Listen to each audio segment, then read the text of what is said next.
Hello, everyone, and welcome back to Everything But the Lesson Plan. I am your host, Franchesca Thompson, and today we're diving into a topic that is close to the heart of every educator: social and emotional learning, or as most of us know it, SEL. If you've ever asked yourself, why are my students so disconnected? Or how do I teach the whole child in the world that feels like it's constantly falling apart? This episode is for you.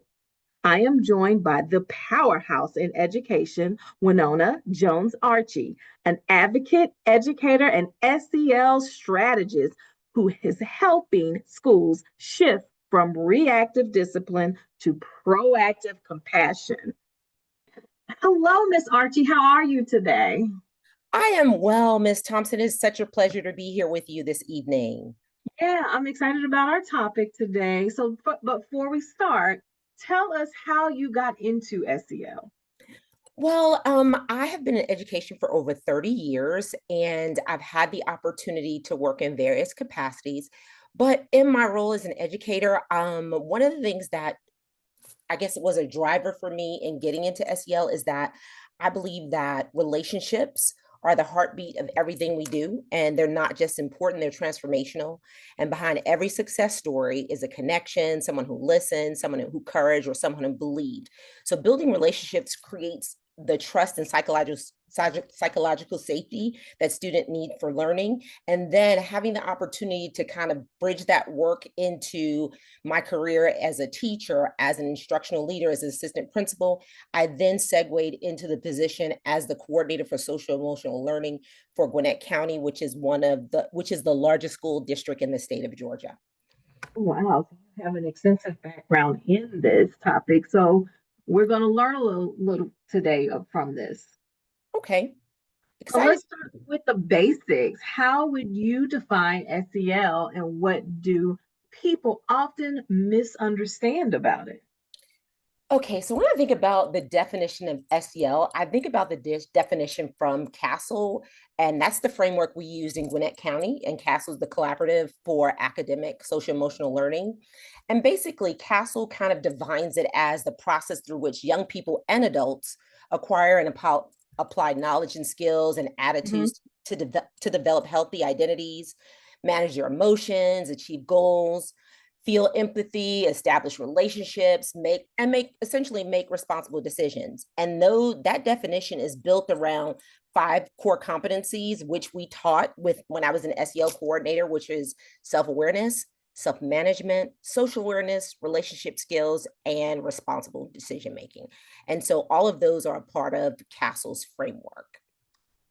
And you know what? That self awareness and responsibility is big, especially in the world of social media, where sometimes those things can be lost, right? Yes, most definitely. And So go go ahead. I'm ahead. sorry. I don't feel like I addressed the second part of that question. When I think about one of the most common misconceptions in SEL is Yeah. that it's people think it's only about managing behavior, or it's just for students, and Mhm. it's an attempt to fix students. But in Mhm. reality, SEL is the whole child. It's the whole adult. It's the whole the community approach.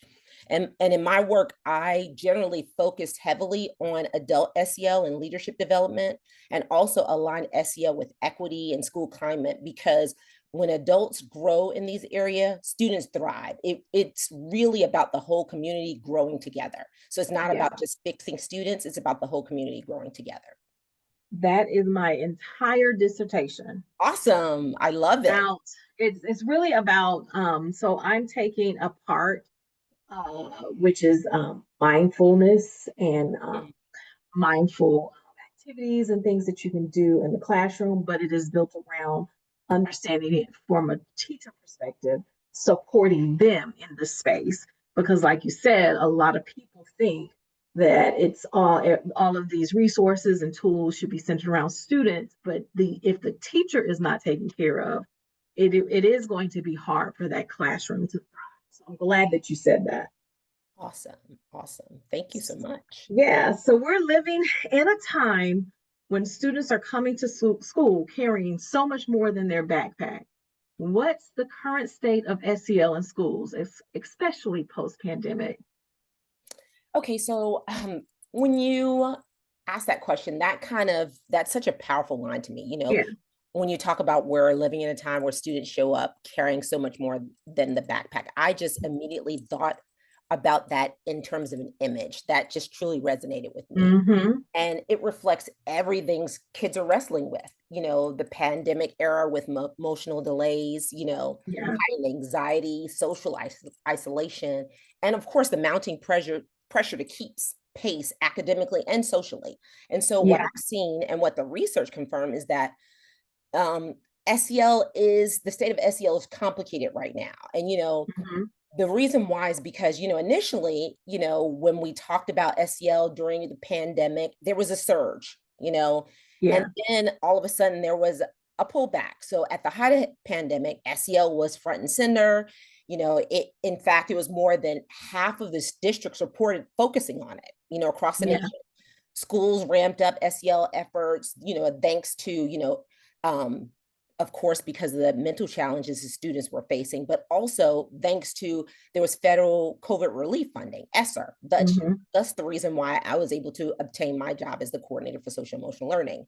But Mm-hmm. according to Education Week, and on January 16th this year, they said by the fall of 2021, 53% of districts said high school students placed a lot of focus on SEL, but then by the December 2024, that it dropped to 37%, back to pre-pandemic levels. And even with middle school, similar pattern. Mm-hmm. 85% of the districts reported a focus on SEL at the time, and then with 76% saying that, there's been a reduction since then. And also there's been overall interest in SEL has been waning.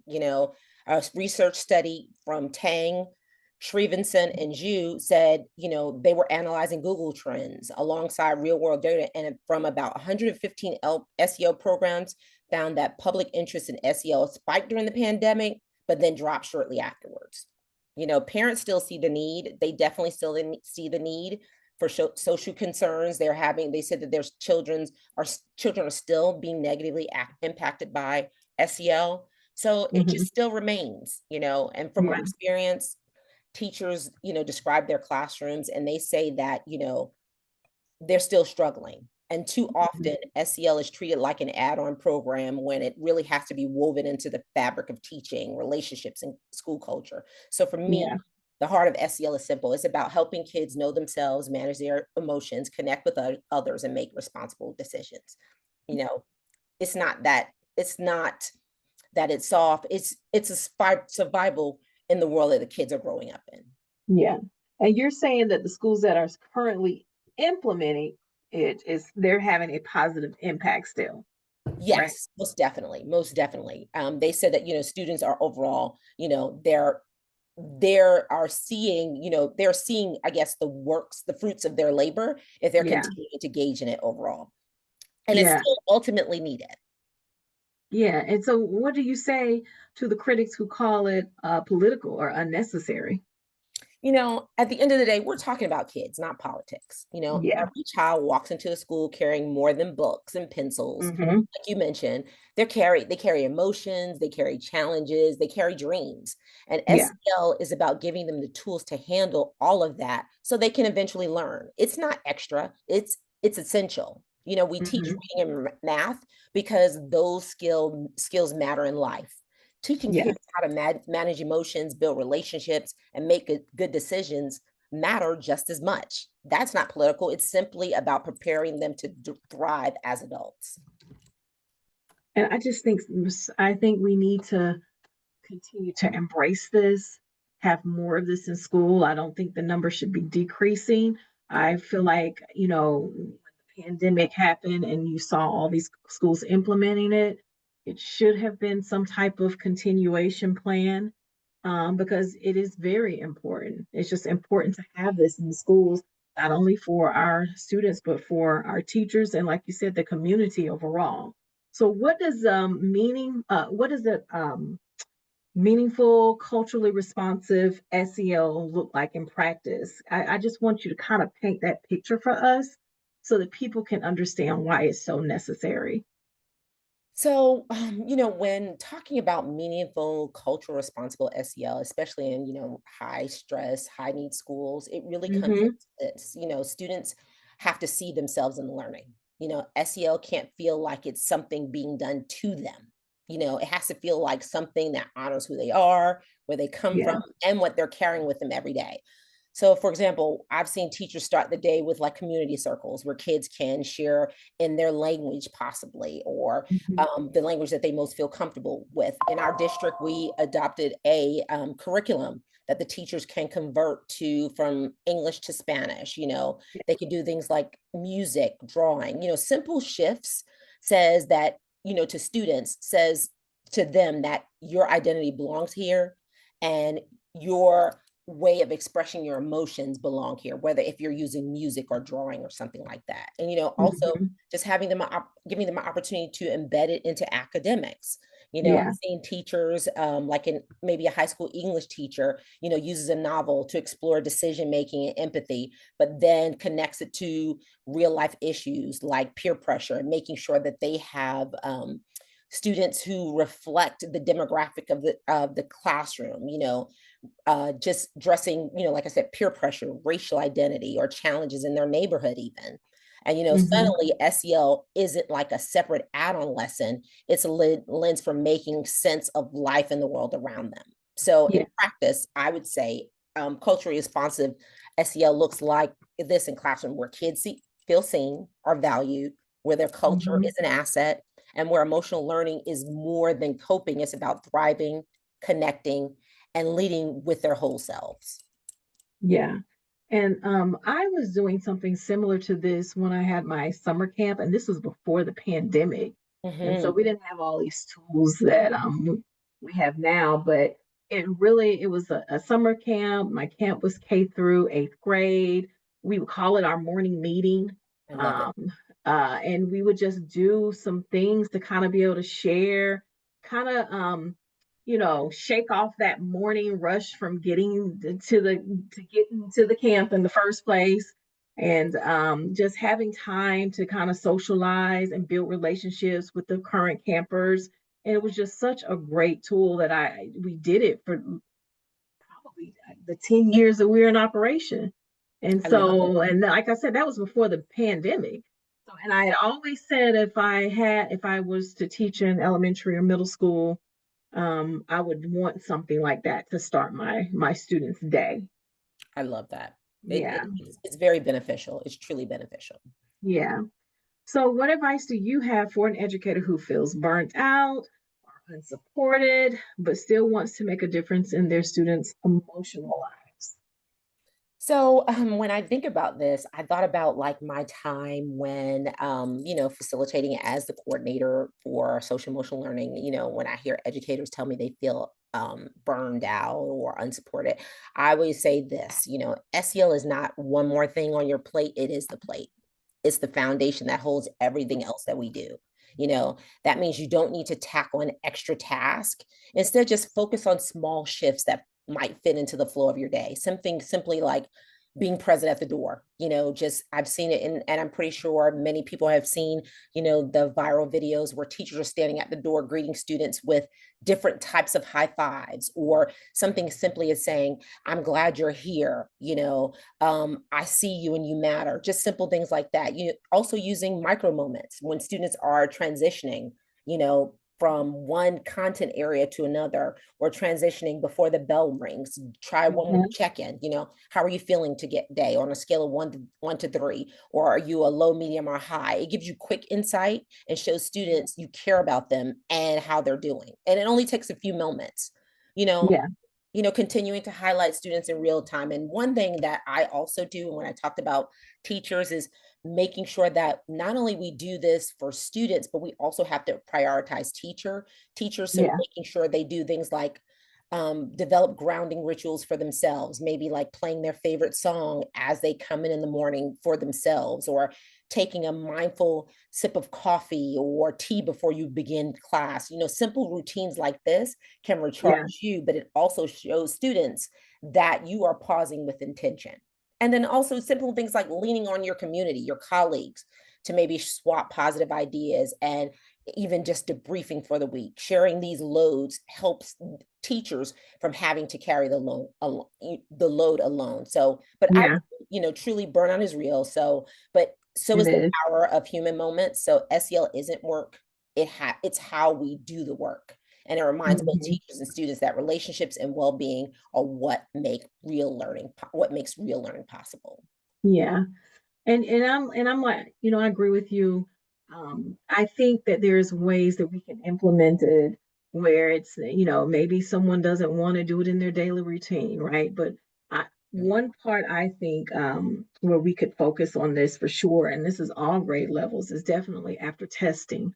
Yes. I think it's just that is stressful for students, Yes. and I think after every testing period, those state and districts tests, that right after that, there should be something built in to have that check in for our students, you know?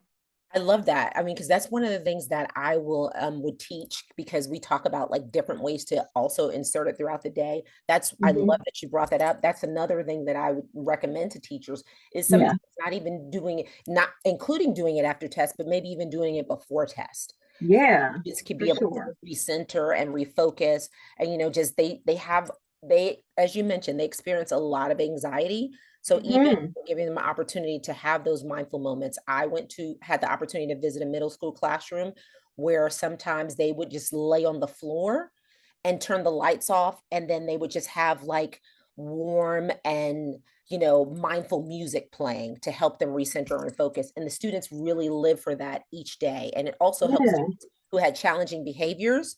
They started to develop strategies to help them, with breathing exercises and things like that to help manage their behaviors and their emotions. So I'm so Hmm. glad you brought that up. That's amazing. Well, I love that you're so invested in this. What is next for you in this area and space?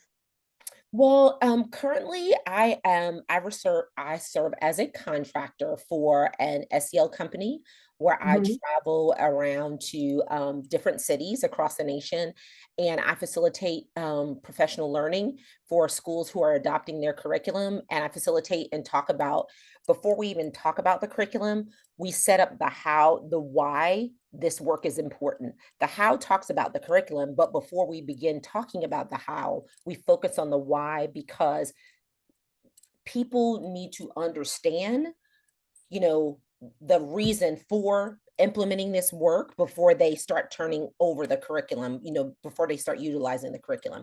And so I truly love to continue to support this work. Also, I'm working part-time in another metro district in HR, and I get to model some of these practices and some of the trainings that they allow me to help support and facilitate. And also in Yeah. some of my meetings, I continue to talk about how this work not only impacts just students, but it also impacts us, as I mentioned, as adults as well. Mhm. Well, I'm glad you're vested in this journey, and I look forward to seeing how everything what works out in the future with SEL and schools implementing it more for not just our students, but our teachers and the community. Thank you so much for that. Thank you. Thank you so much. Well, you heard it from Miss Archie. SEL is not one more thing on your plate, it is the plate. Thank you for showing us that SEL isn't a luxury, it's a lifeline. It's not an extra thing, it's the essential thing. And for all the educators listening, remember when we teach students how to navigate their inner world, we help them show up more fully in the outer one. Keep building, keep thriving, and we will see you next time. Thank you so much, Ms. Thompson. It was a pleasure. Thank you.